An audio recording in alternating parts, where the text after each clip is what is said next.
Hey, podcast friends, I'm Cuneyt. This is the Dream City podcast supported by Spotlight DC. On a day of breaking news, it's Tuesday, and Mayor Muriel Bowser just announced she is not running for the fourth term. After 10 years leading the nation's capital, Bowser is deciding to hand the baton off to the next generation of leaders. Me and Tom wanted to record this episode just before we went off and got dinner together. We talked about why Mayor Bowser isn't running, her legacy in DC, and who wants to be the next mayor of DC. Tom joined in from his car to make this episode possible. Here is our conversation. Thanks for listening. My fellow Washingtonians, for 10 years, you and I have worked together on an ambitious agenda to restore faith in our government and ensure that every DC resident gets the fair shot they deserve. It has been the honor of my life to be your mayor. But today, with a grateful heart, I am announcing that I will not seek a fourth term. Together, you and I have built a legacy of success of which I'm intensely proud. And for the next 12 months, let's run through the tape and keep winning for DC. Thank you, DC. All right, let's dive right in. Is this a surprise to you? It's a surprise to me. Well, you've been making fun of me for saying that I thought 55 to 60% she would run, but I have noted there wasn't much indication that she was getting ready to run. And of course, the big announcement has come out that she's not in a nice, I think, a very well done video. She's announced she's not running, and that's completely upset what's going to happen next. Yeah, she put the video out like a few hours ago now. We're recording evening Thursday, Yes. but it just dropped. And like I was away doing something, and you called me actually, and you said, "Did Yeah. you hear the news?" And I went, "Oh God, what happened?" No, it does kind of reset the table. We thought this table would be set by early January, but now a couple of days before Thanksgiving, Mayor Bowser has not going to run. She becomes a lame duck. We're all expecting, as you've reported, Janice Lewis George, the Ward 4 council member, Kenyon McDuffie has already put out a nice statement praising the Mayor Bowser for all the things she's done. I think he's hoping to inherit the Green Team from her. That's her campaign organization. I just don't know how strong it's going to be. Yeah, there's going to be a lot of activity, but yeah, just going back, you were right to be cautious with your prediction. Uh, That's correct. the Bowser barometer it's over. It's 100% she's not Let the running. record show I was pretty Confirmed. close to 50-50 on that. That's true. Yeah, you were, and like a lot of people we know sources that we have were very adamant that she was gonna run. Yes.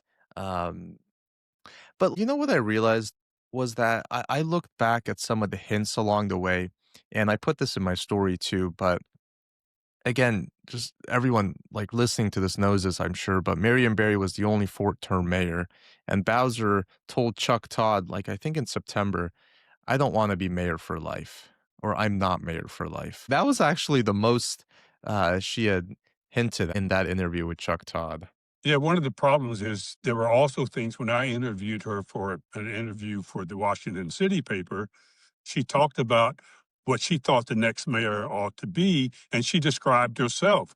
So she was sending out hints, Oh, but okay. yes and no about what she was going to do. She had said to me, I like to run a year before my next election, which would have meant she would have announced last in June. She didn't do it.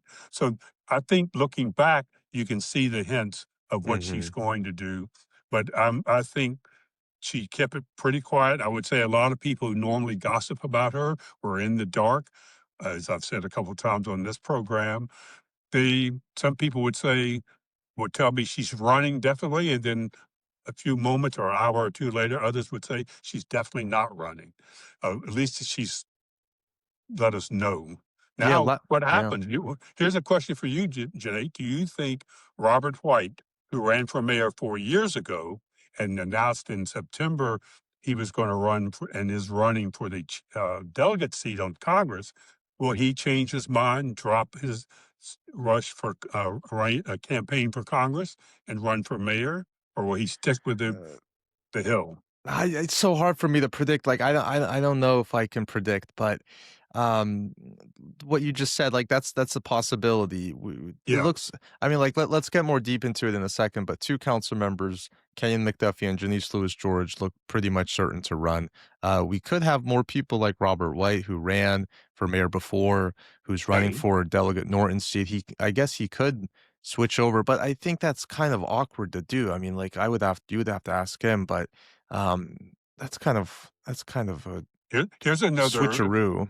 rumor about that. Some people are suggesting that I think my light just went out in my car here. It's is that I can Brooke see. Pinto. There's some suggestion that Brooke Pinto even might jump into a wild multi-candidate race for mayor and maybe do that. I don't know. She's already raised a lot of money for her delegate race, so I'm not Yeah. sure about her. Well, one more thing I just want to say on the mayor, and then we should talk about her legacy too. But the Washington Post had some good reporting because they, I guess, sat down with her before this announcement was made. Bowser told the Post that last year she had told her father before he died that she did not think she would run again. And she had the same conversation with her mother, who really supported that idea, pointing out that she could spend time with her 7-year-old daughter, who the Post, notes this. Her daughter has only known her as mayor, and now she can look forward to this new chapter in her life. But that that was the first revealing reporting I saw that, she had made her mind up a while ago. But I think she was leaning about not running, and again, she kept it pretty quiet.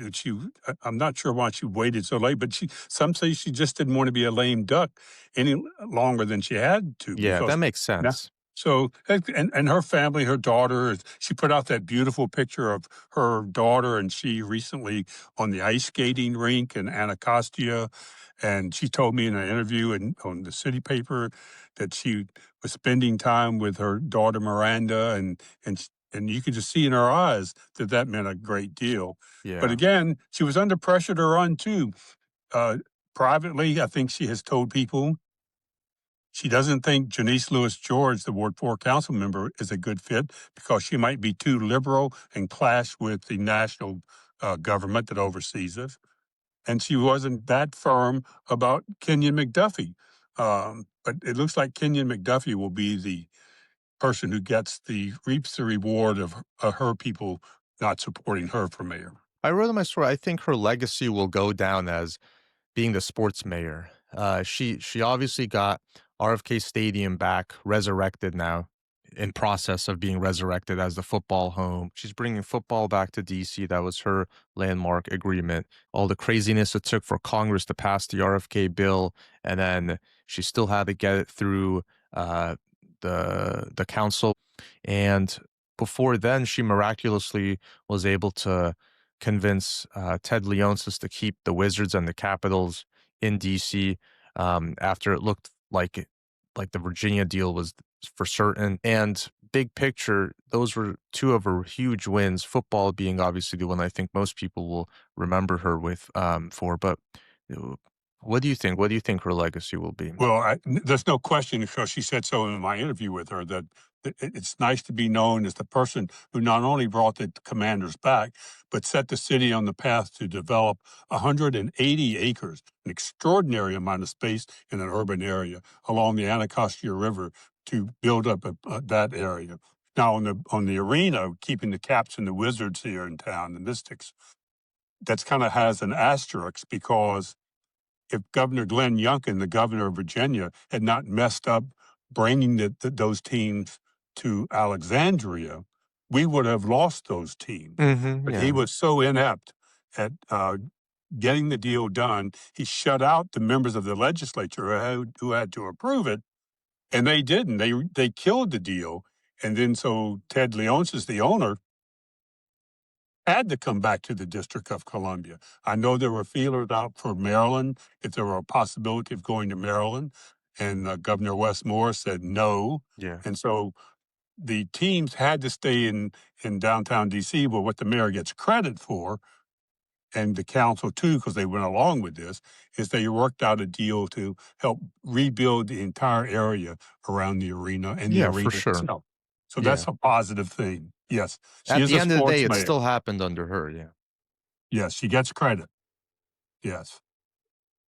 Um, Housing production, the fact that she came up with the Hospital hospital in in where Southeast, big deal, you're big talking deal. about. Yeah. Yeah. You know, she had, if we want to talk about the legacy of her, she had to steer this city through COVID.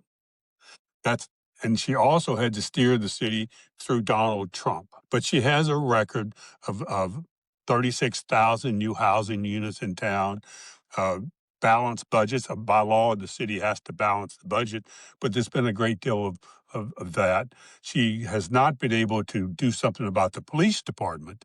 She wants 3,800 officers. We have 3,100. I mean, it's actually just to hit pause. It's crazy how that number has dropped even more because there was a point when her budget laid out a plan to get to 3,800, just like I think 2 or 3 years ago, Yes. and the fact that it's dropped to what now, 31? It's about 3,100. It was 3,300, but a lot of officers have retired. A lot of officers, even though they've made a lot of money on overtime, they are tired of working 12, 14 hours a day. Yeah, And so, but she and the mayor and the council have not been able to figure out what to do about it's really police difficult though. staffing. Yeah, yeah, And hiring and recruiting. I believe that the people who run for mayor will now have to address that issue.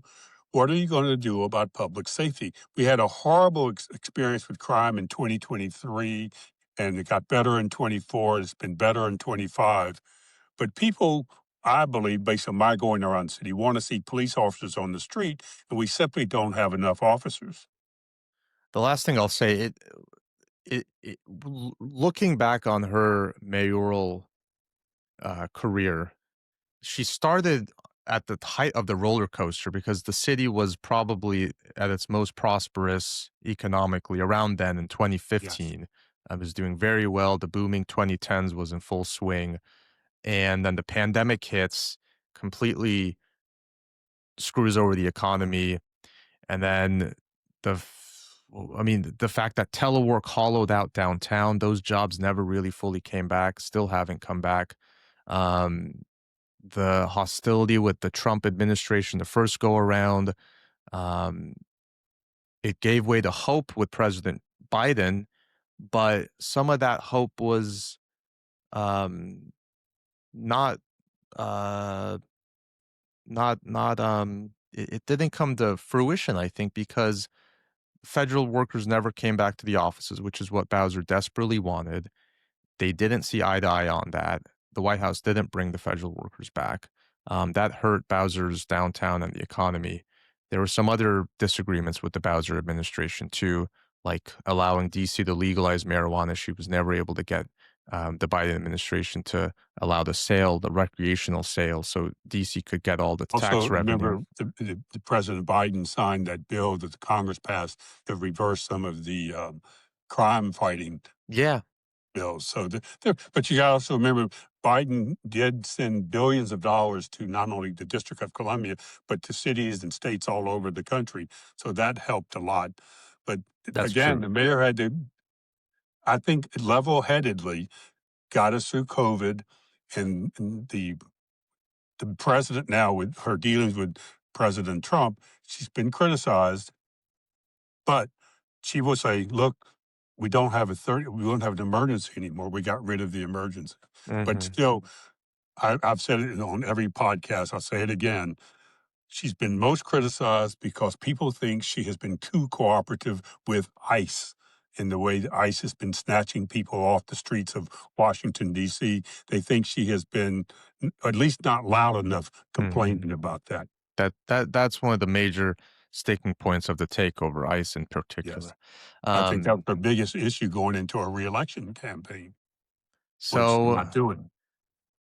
and she did invest a lot in housing production. Of course, criticism, fair or not, about whether that money was totally well spent. There was a Washington Post investigation recently about a site, an affordable housing project, or rather, I think it was for homeless individuals. Yeah. But the questions about whether the money was well spent or that private developers make more than they should have off a taxpayer. True, all that. She did make it a platform of hers to spend $100 million. I think she hit that most years, if not exceeded it during the really prosperous years. But that was Yes, it another went up, big part. yeah. It was over $1 billion. I mean, she spent a great deal of Yeah. money, and the story you're talking about in the Washington Post is a very lengthy story that shows how some developers simply were lapping up cash. Hmm. Not saying they did it illegally, but they were just getting one benefit, tax benefit after another, locally and federally, and they just made a fortune off of this 100 units of supposedly affordable housing for formerly homeless people. Yeah. But I think that's But all part of her legacy. And she did make yes, affordable housing a big point of it as well. I would say that Yeah. she's again, she has she's been in office since 2015 as mayor. She was a Ward 4 council member before that, an ANC commissioner before that. She rode into office as part of the Adrian Fenty Green Wave, and she made a name for herself both locally and nationally.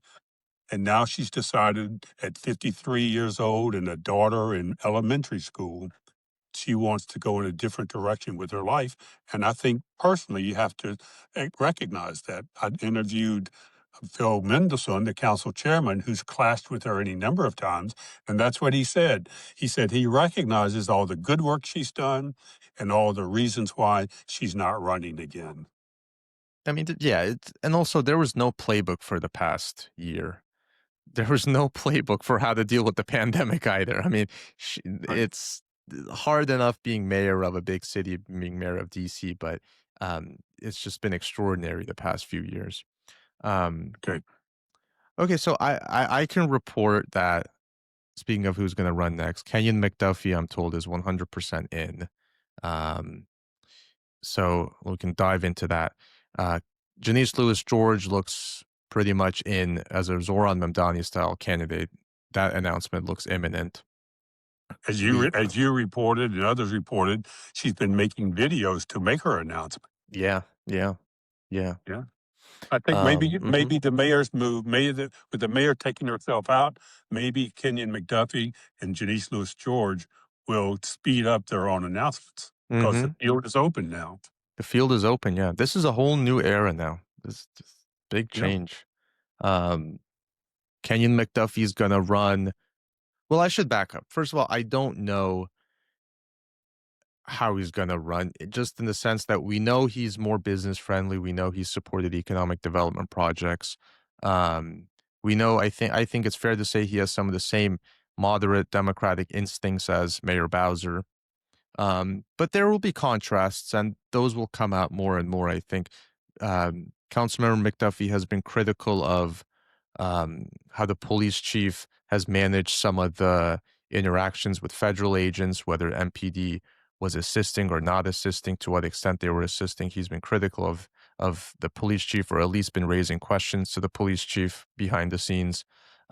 We could see some more contrasts with the Bowser administration and McDuffie, Yes, but but he, his Mhm, I'm going. I was just saying his yeah, statement he put out is a total list of all the things the mayor's done. It's an endorsement of the mayor, except that she's not running. So I do think you'll see whatever differences Kenyon McDuffie has had with the mayor, he will move towards a progressive center. I would say center left politics, which is where he is anyway.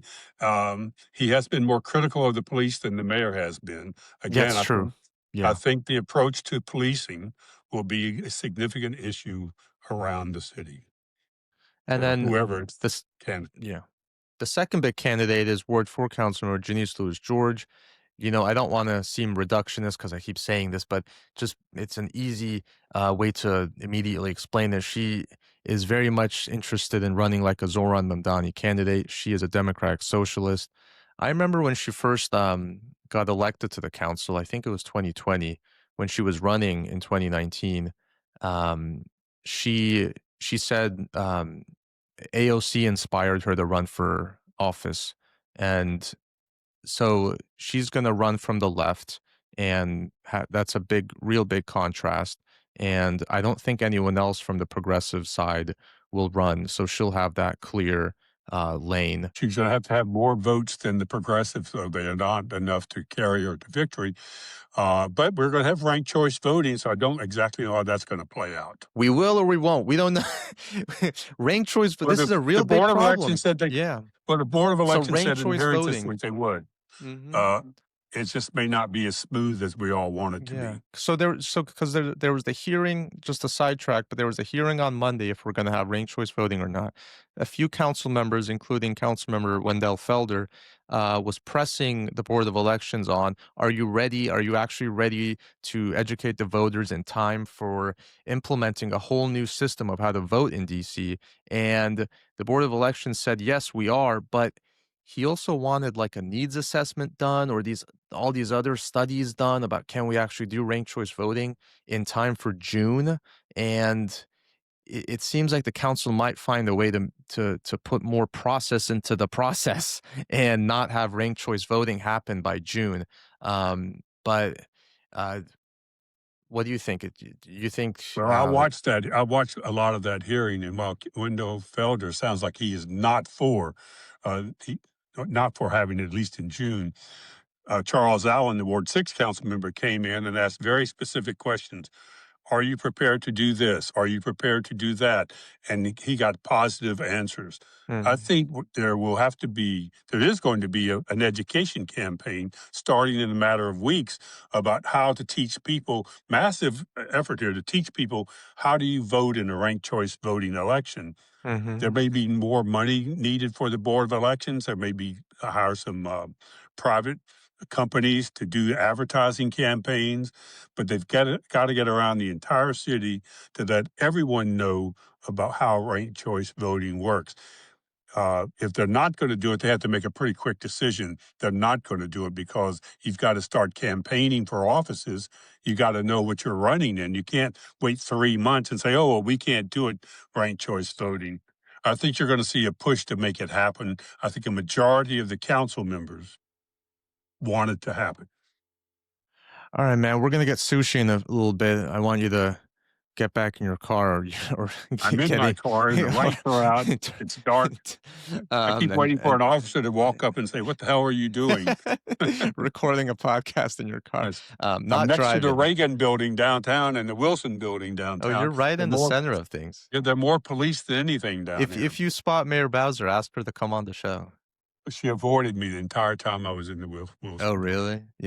I called her spokeswoman and just before the podcast as a Hail Mary to see if maybe she could join us, but she didn't pick up, so I don't No know. thanks. But All all right, right. good. Let's wrap it up and go eat dinner. Well, yeah, the the final takeaway is it's the first open seat race for mayor in 20 years. All right, man. I'll see you at Great. sushi soon. Dream City fans, thanks for listening to our podcast. This is the Dream City podcast supported by Spotlight DC, the Capital City Fund for Investigative Journalism. Have a great week.